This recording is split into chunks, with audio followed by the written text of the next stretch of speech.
Okay. Alright guys, it looks like we're finished smoking. Now the brisket has a nice little bark on it. You can see where all the rub is kind of dried up. It's still moist from the fat, but it's got a great bark. And we're finished smoking it. We've smoked it for about 2 hours at 200 degrees. So I'm pretty confident that this brisket's ready to finish.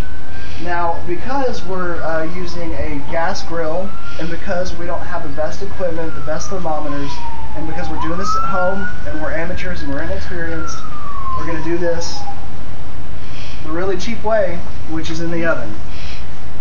So we're putting in aluminum foil. Now, I've heard a lot of things about putting in aluminum foil, and there's a nickname for this process with the brisket. It's called the Texas cheat. And the reason it's called the Texas cheat is because we're not putting in the grill, we're actually putting it in the oven. And the job of the aluminum foil is to keep it sealed so all that moisture stays inside so that when it's in the oven it won't dry out. So this part of the process is just, you got to wrap it up as best you can and keep it as tight as you can so that you won't lose any moisture. So I'm going to just tuck the corners in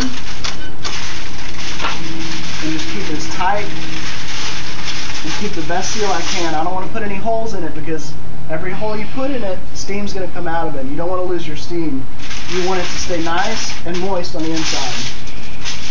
So I'm going to continue to wrap it so that there's no possible way that any of that moisture can escape.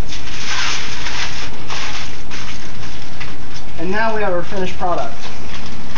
We've got a 9-pound brisket that's been seared on both sides for 5 minutes.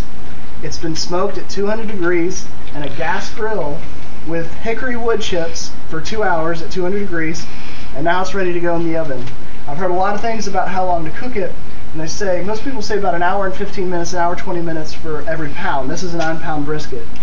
But what I tell you to do is just check your brisket frequently and use a meat thermometer to make sure it's cooked. And I'm thinking we'll probably cook it to 160 to 180 degrees, and that's all personal preference. Everything when it comes to brisket is personal preference. So what I'm going to do is I'm going to put it in the oven for 8 hours at about 225 degrees, and it's been in the oven at 200, or in the grill at 200 degrees for about 2 hours. So the total cook time is going to end up being 10 hours at about 225 degrees. I'm going to use my meat thermometer, and if it's not finished, I'll cook it for another hour or 2 hours, but it should be done. And we'll get back with you when it's done and see how it looks.